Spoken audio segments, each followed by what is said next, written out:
കണ്ണൂർ കരിക്കോട്ടക്കരിയിൽ ജനവാസ മേഖലയിൽ ഇറങ്ങിയ കാട്ടാനയെ മയക്കുവെടി വെക്കാനുള്ള സാധ്യത പരിശോധിക്കുന്നു. ഇപ്പോൾ ഡോക്ടർ ഉടൻ സ്ഥലത്തെത്തും. മരുന്ന് എത്തിച്ചിട്ടുണ്ട്. ആനയുടെ വായിലേറ്റ പരിക്ക് സാരമുള്ളതാണ് എന്നാണ് വിലയിരുത്തൽ. തീറ്റെടുക്കാതെ ക്ഷീണിതനായ നിലയിലാണ് ആനയുള്ളത്. ആനയെ വെള്ളമടിച്ച് തണുപ്പിച്ചിരുന്നു. പക്ഷേ ചില സമയത്ത് ആന അക്രമാസക്തനാവുകയും ചെയ്തിട്ടുണ്ട്. ഏകദേശം ഒരു 3-4 വയസ്സ് മാത്രമേ ആനയ്ക്ക് ഉണ്ടാകൂ എന്നാണ് കണക്കാക്കുന്നത്. അതുകൊണ്ട് വലിയ ബുദ്ധിമുട്ടുകളില്ലാതെ ആനയെ തളയ്ക്കാനും അതിന് ചികിത്സ നൽകാൻ കഴിയുമെന്ന് പ്രതീക്ഷിക്കാം. ഫെലിക്സ് പുളിക്കലുണ്ട്. ഫെലിക്സ്, എന്താണ് ഇപ്പോഴത്തെ സ്ഥിതി? ദിവിഷ, ആന നേരത്തെ ഉണ്ടായിരുന്ന സ്ഥലത്ത് നിന്നും അല്പം മാറി ഒരു 100 മീറ്റർ മാറി മറ്റൊരു സ്ഥലത്ത്, അതും ജനവാസ മേഖലയാണ്, റബ്ബർ തോട്ടമാണ്, അവിടെയാണ് ഇപ്പോൾ ആന നിലയുറപ്പിച്ചിട്ടുള്ളത്. ഏറ്റവും പ്രധാനപ്പെട്ട കാര്യം, ആന അവശനാണ്. ആനയുടെ വായിലുള്ള പരിക്ക് ഗുരുതരം എന്നതാണ് ഇപ്പോൾ, അതായത് തീറ്റയെടുക്കാൻ കഴിയാത്ത സ്ഥിതി എന്നതാണ് വനംവകുപ്പ് വിലയിരുത്തുന്നത്. അതുകൊണ്ട് തന്നെ ആന കുറച്ചധികം ദിവസമായി തീറ്റയെടുത്തിട്ട് ക്ഷീണിതനാണ്. ഇവിടെ നിന്നും ആനയെ ആർളം ഫാമിലേക്ക് ഏതാണ്ട് കിലോമീറ്ററോളം ദൂരമുണ്ട്. അവിടേക്ക് ആന ഓടിപ്പോകാനുള്ള സാധ്യത വളരെ കുറവാണ്. അങ്ങനെയെങ്കിൽ മയക്കുവെടി വെക്കാനുള്ള സാധ്യതയാണ് ഇപ്പോൾ വനവകുപ്പ് പരിശോധിക്കുന്നത്. RRTയുടെ ഡോക്ടർ ഇവിടെയുണ്ട്. ഡോക്ടർ നേരത്തെ ഇവിടെ എത്തി പരിശോധിച്ച ശേഷം തിരികെ പോയി. അല്പസമയത്തിനകം വീണ്ടും അദ്ദേഹം ഇവിടെ എത്തും. മയക്കുവെടി വെക്കാനുള്ള മരുന്നടക്കമുള്ള സാമഗ്രികളൊക്കെ തന്നെ ഇവിടെ എത്തിച്ചിട്ടുണ്ട്. ഇനിയിപ്പോൾ ആനയുടെ ആരോഗ്യസ്ഥിതി ഒന്ന് പരിശോധിക്കേണ്ടി വരും. കാരണം മയക്കുവെടി വെച്ചാൽ ആന അതിജീവിക്കുമോ എന്നൊരു പ്രധാനപ്പെട്ട ചോദ്യമാണ്. കാരണം അത്രയധികം അവശനാണ്, ഭക്ഷണം കഴിച്ചിട്ടില്ല. കാരണം ഈ വായിലുള്ള മുറിവ് അത് ഗുരുതരമാണ്. അപ്പോൾ ഈ കുറേ അധികം ദിവസമായെങ്കിൽ അത്രയധികം ദിവസമായിട്ട് ആന ഒന്നും കഴിച്ചിട്ടില്ല എന്ന് വേണം വിലയിരുത്താൻ. അപ്പോൾ അതുകൊണ്ട് മയക്കുവെടി വെച്ചാൽ ആന അതിനെ അതിജീവിക്കുമോ? നമുക്കറിയാം, ആതിരപ്പള്ളിയിൽ സമാനമായ രീതിയിൽ മയക്കുവെടി വെച്ചു. പക്ഷെ പിന്നീട് ആന ചെരിഞ്ഞ് സംഭവമുണ്ടായി. ഇപ്പോൾ ഇത് 3 വയസ്സ് മാത്രം പ്രായം എന്നതാണ് ഇപ്പോൾ പ്രാഥമികമായി വിലയിരുത്താൻ കഴിയുന്നത്. ചെറിയ ആനയാണ്. അപ്പോൾ ഇത് അതിജീവിക്കാനുള്ള സാധ്യത എത്രത്തോളം ഉണ്ട് എന്നടക്കം വിലയിരുത്തണം. ഒപ്പം തന്നെ ഇവിടെ നിന്നും തുരത്തുക എന്നത് വലിയ ബുദ്ധിമുട്ടേറിയ ഒന്നാണ്, അല്ലെങ്കിൽ വെല്ലുവിളി നിറഞ്ഞതാണ്. കാരണം ഇതിപ്പോൾ കരിക്കോട്ടക്കരി കൂമന്നോട് എന്ന സ്ഥലത്താണ് ആന നിലയുറപ്പിച്ചിട്ടുള്ളത്. ജനവാസ മേഖലയാണ്, ചുറ്റും വീടുകളുണ്ട്, ഒപ്പം ഇതൊരു റബ്ബർ തോട്ടമാണ്. അപ്പോൾ ഇനിയിപ്പോൾ ഇവിടെ നിന്നും ആനയെ തുരത്തുകയാണെങ്കിൽ ഈ വീടുകൾക്കിടയിലൂടെ ഒക്കെ തന്നെ വേണം ആന മടങ്ങി ഈ ആർല ഫാമിലേക്ക് എത്താൻ. അപ്പോൾ അത് വലിയ ദുഷ്കരമായ ദൗത്യമാണെന്ന് മനസ്സിലാക്കുന്നു. മാത്രമല്ല, അത്രയും ആന ഓടിപ്പോകാനുള്ള സാധ്യത പോലും വിരളമാണ്. കാരണം അവശനാണ് ആന എന്നതാണ് പ്രാഥമിക ഘട്ടത്തിൽ മനസ്സിലാക്കുന്നത്. ഡോക്ടർ തന്നെ ഇവിടെ എത്തി. RRT സംഘത്തിൻ്റെ ഒപ്പം ഡോക്ടർ ഉണ്ടായിരുന്നു. ഡോക്ടറും ഇവിടെ എത്തി ഈ ആനയുടെ ആരോഗ്യസ്ഥിതി വിലയിരുത്തിയിരുന്നു. അപ്പോൾ ഇതൊരു വലിയ അനിശ്ചിതത്വമാണ് എന്ത് ചെയ്യുമെന്ന കാര്യത്തിൽ. കാരണം മയക്കുവെടി വെച്ചാൽ അതിജീവിക്കുമെന്ന കാര്യത്തിൽ വ്യക്തതയില്ല. അതേസമയം ആന തിരികെ മടങ്ങി കാട്ടിലേക്ക് പോകുമോ എന്ന കാര്യത്തിൽ വ്യക്തതയില്ല. അങ്ങനെ ഒരു അനിശ്ചിതത്വം നിലനിൽക്കുന്നുണ്ട്. ഏതായാലും ഇപ്പോഴത്തെ സാഹചര്യത്തിൽ മയക്കുവെടി വെക്കാനുള്ള സാധ്യതകളൊക്കെ തന്നെ പരിശോധിക്കുന്നു.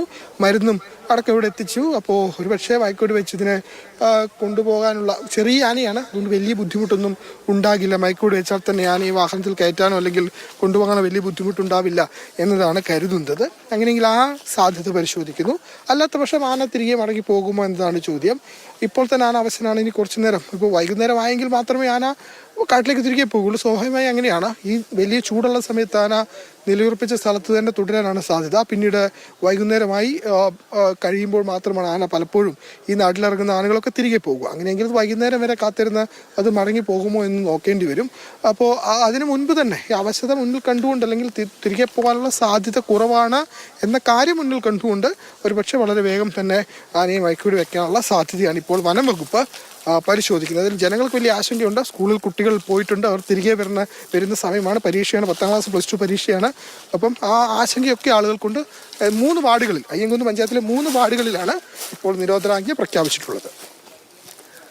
ഫെലിക്സ് ആണ് വിവരങ്ങൾ നൽകിക്കൊണ്ടിരിക്കുന്നത്. 3-4 വയസ്സ് പ്രായം കണക്കാക്കുന്ന കാട്ടാനയാണ്. ആന പടക്കം മറ്റോ വായിലെടുത്തതുകൊണ്ട് അത് പൊട്ടിത്തെറിച്ചാണ് ആനയ്ക്ക് പരിക്ക് പറ്റിയത്.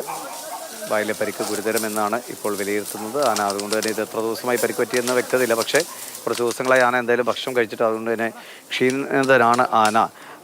നേരത്തെ കുറേ നേരം വനവകുപ്പ് ഉദ്യോഗസ്ഥർ ആനയെ വെള്ളം ഒഴിച്ച് തണുപ്പിച്ചിരുന്നു. ഇപ്പോൾ ആന പതുക്കെ അങ്ങോട്ടും ഇങ്ങോട്ടൊക്കെ നീങ്ങിയിട്ടുണ്ട്, ഇടയ്ക്ക് ഓടുന്നുണ്ട്. ആനയെ മയക്കുവെടി വെക്കേണ്ടി വരുമോ എന്ന ഒരു കാര്യത്തിലുള്ള പരിശോധനയാണ് ഇപ്പോൾ നടക്കുന്നത്. ഫെലിക്സ്, പുതുതായി ആരെങ്കിലും അങ്ങോട്ടേക്ക് എത്തിയോ? അങ്ങനെ എത്രമാത്രം ഈ ഒരു ദൗത്യം, ഇപ്പോൾ നമ്മൾ വലിയ ആനകളെയൊക്കെ പിടികൂടുന്ന കണ്ടിട്ടുള്ളതാണ്, അതുകൊണ്ട് വനവകുപ്പിന് ഇത് കുറച്ചുകൂടി എളുപ്പമുള്ളൊരു കാര്യമായിരിക്കുമോ? തീർച്ചയായിട്ടും ഇത് നേരത്തെ കണ്ടതുപോലെ വലിയ കൊമ്പനാനയൊന്നും അല്ലാത്തത് കൊണ്ട് ഈ ദൗത്യം അത്ര ബുദ്ധിമുട്ടേറിയതായിരിക്കില്ല. വളരെ വേഗം അത് നടപ്പിലാക്കാൻ കഴിയുമെന്നതാണ്. പക്ഷേ ഇതിൻ്റെ അതിജീവന സാധ്യത, അതായത് മയക്കുവെടി വെച്ച് പിടികൂടുമ്പോൾ അതിൻ്റെ അതിജീവിത സാധ്യത കൂടി പരിശോധിക്കേണ്ടതുണ്ട്. അങ്ങനെ കൂടി പരിശോധിച്ച ശേഷം മാത്രമേ ആ കാര്യത്തിലേക്ക് പോകുള്ളൂ. പക്ഷേ അതേസമയം അത് മാത്രമാണ് മാർഗം എന്ന് ഏതാണ്ട് ആ ഒരു തീരുമാനത്തിലേക്ക് എത്തുന്നു എന്നാണ് നമുക്ക് മനസ്സിലാക്കാൻ കഴിയുന്നത്. പക്ഷേ കാരണം ഇവിടെ നിന്ന് ഇത്രയധികം ദൂരം ജനവാസ മേഖലയിലും ടൗണിലൂടെയും കടന്ന ഒരു കുഞ്ഞി ആന തിരികെ പോകാനുള്ള സാധ്യത വളരെ കുറവാണ് എന്നതാണ് വനംവകുപ്പിൻ്റെ വിലയിരുത്തൽ. അതുകൊണ്ട് തന്നെയാണ് മയക്കുവെടി വെക്കുന്ന സാധ്യത വനംവകുപ്പ് പരിശോധിക്കുന്നത്. ഏതായാലും ആനയുടെ വായിൽ മുറിവുണ്ട്. ഈ മുറിവ് പടക്കം കടിച്ച് പൊട്ടിക്കുന്ന സമയത്ത് മുറിഞ്ഞതാവാമെന്നതാണ് വനംവകുപ്പ് മനസ്സിലാക്കുന്നത്. അവിടെ അതായത് ഇൻഫെക്ഷൻ സംഭവിച്ചിട്ടുണ്ട് എന്ന വിലയിരുത്തലൊക്കെയുണ്ട്. അപ്പോൾ ഇപ്പോഴത്തെ സാഹചര്യത്തിൽ ആന എങ്ങനെ ഈ പറയുന്ന പടക്കം കടിച്ചു അല്ലെങ്കിൽ അതിനെന്താണ് സംഭവിച്ചത് എന്ന കാര്യത്തിലൊന്നും തന്നെ വ്യക്തതയില്ല. ഈ ആർളം ഫാം എന്ന് പറയുമ്പോൾ കൃഷിസ്ഥലമൊക്കെ ഉള്ള ആർളം ഫാമിൻ്റെതായ സ്ഥലങ്ങളുണ്ട്, പുനരധിവാസ മേഖലയിലുണ്ട്. 2 പേർക്ക് കഴിഞ്ഞ ദിവസമാണ് കാട്ടാനയുടെ ആക്രമണത്തിൽ മരണം സംഭവിച്ചത്. ആ മേഖലയിൽ ധാരാളം കാട്ടാനകളുണ്ട്. ആ കാട്ടാനകളെ വനംവകുപ്പ് RRT സംഘം അവിടെ നിന്നും തുരത്തുന്ന സമയത്ത് ഇന്നലെ രാത്രിയാണ് ഈ ആന കീഴ്പള്ളിയിലേക്ക് എത്തിയത്. കീഴ്പള്ളി എന്ന് പറയുമ്പോൾ ജനവാസ മേഖലയിലേക്ക് എത്തിയത്. കീഴ്പള്ളിയിൽ ഇന്നലെ രാത്രി പലയിടങ്ങളിലെ ആനയെ കണ്ടിരുന്നു. അതിനുശേഷം ആനയെ തുരത്താൻ ശ്രമം നടത്തിയെങ്കിലും ആന പോയെങ്കിലും പിന്നീട് വീണ്ടും തിരികെ കരിക്കോട്ടക്കരി മേഖലയിലേക്ക് എത്തുകയാണ് ചെയ്തത്. അപ്പോൾ കരിക്കോട്ടക്കരിയിലെ ഈ പ്രദേശത്തേക്ക്, അതായത് ഈ പറയുന്ന കൂമൻതോട് എന്ന സ്ഥലത്തേക്കാണ് ഇപ്പോൾ ആന എത്തിയിട്ടുള്ളത്. ഏറ്റവും പ്രധാനപ്പെട്ട കാര്യം, ഇതൊരു ജനവാസ മേഖലയാണ്, ആളുകൾക്കും ആശങ്കയുണ്ട്. പക്ഷേ ഇവിടെ സ്ഥിരമായി ആന ഉള്ള ഒരു സ്ഥലമാണ് എന്ന് പറയാൻ കഴിയില്ല. വല്ലപ്പോഴും മാത്രം ആന ഇതിനു മുൻപും ഇറങ്ങിയിട്ടുണ്ട്. പക്ഷേ സ്ഥിരമായി എപ്പോഴും ആന ഇറങ്ങുന്നൊരു മേഖലയല്ല എന്നതാണ് പറയുന്നത്. പക്ഷേ ഇതിനോട് ചേർന്ന് ചുറ്റും നമുക്ക് ആർളം ഫാമാണ്. അപ്പോൾ ആർളം ഫാമിൽ നിന്നും ധാരാളമായി ആന ഇറങ്ങാറുണ്ട് എന്നതാണ്. അങ്ങനെ ധാരാളമായി പലപ്പോഴായി പല മേഖലയിൽ ഇറങ്ങിയിട്ടുണ്ട്. പക്ഷേ ഈ ഒരു മേഖലയിലേക്ക് അധികം ആനകളൊന്നും തന്നെ ഇറങ്ങിയിട്ടില്ല എന്നാണ് നമുക്ക് മനസ്സിലാക്കാൻ കഴിയുന്നത്. ഇപ്പോൾ ഈ ഭാഗത്തുള്ള ഒരു ചേട്ടനുണ്ട്. ചേട്ടാ, ഇവിടെ ഈ ആനശല്യം രൂക്ഷമാണ്, എന്താണ്? ഇവിടെ ഇതിന്റെ സമീപ പ്രദേശമായി ഈ മല, ഇതിന്റെ മുകളിലോട്ടൊരു മലയുണ്ട്, നമ്മുടെ ഈ കൂമന്തോട്ടിന്റെ മലയ്ക്ക് അവിടെയുണ്ട്, എടപ്പുഴ മലയ്ക്കുണ്ട്, വാളത്തോട് മേഖലയിൽ ഇവിടെ എല്ലാം ഈ ഉരുപ്പുംകുറ്റി മേഖല ഇവിടെ എല്ലാം കാട്ടാനശല്യം ഓൾറെഡി ഉണ്ട്. ഈ ഭാഗത്തേക്ക് ഇങ്ങനെ ഇറങ്ങാറുണ്ട്? ഇത്രയും ഇങ്ങോട്ട് ഇറങ്ങി വന്നിട്ടില്ല, ഈ മലഭാഗത്തായിരുന്നു ഉണ്ടായിരുന്നത്. ഇത് ആറളം ഫാമിൽ നിന്ന് ഇന്നലെ രാത്രി പോകുന്ന സംഭവമാണിത്.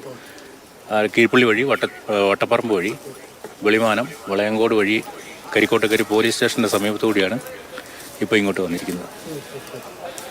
ഇതിപ്പോൾ ക്ഷീണിതനായിട്ടാണ് കാണുന്നത്.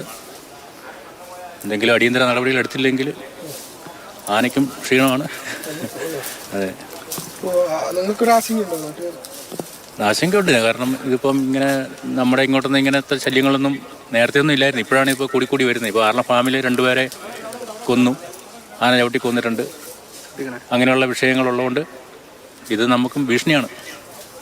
എന്തെങ്കിലും കരിക്കോട്ടക്കരിയിലാണ് കുട്ടിയാന ഇറങ്ങിയത്. അതിൻ്റെ വായ്ക്ക് പക്ഷേ ഗുരുതരമായി പരിക്ക് പറ്റിയ നിലയിലാണ്. അതിന് ചികിത്സ നൽകുന്നതിനെ കുറിച്ചുള്ള ആലോചനയിലാണ് വനംവകുപ്പ്. മയക്കുവെടി വെച്ച് പിടികൂടാൻ കഴിയുമോ എന്നാണ് ഇപ്പോൾ പരിശോധന. നിലയ്ക്ക് കാട്ടിലേക്ക് തുരത്തി വിട്ടിട്ടുണ്ടെങ്കിൽ ഒരുപക്ഷെ അതിന്റെ ജീവഹാനി അടക്കം ഉണ്ടാകും. അതുകൊണ്ട് തന്നെ അത് വലിയ പരിക്കാണ്. നമുക്ക് കാണുമ്പോൾ തന്നെ അറിയാം, വലിയ പരിക്കാണ്. ഒരു കുട്ടിയാനയാണ്. ചികിത്സിക്കാനുള്ള സാധ്യതകൾ തേടുകയാണ്.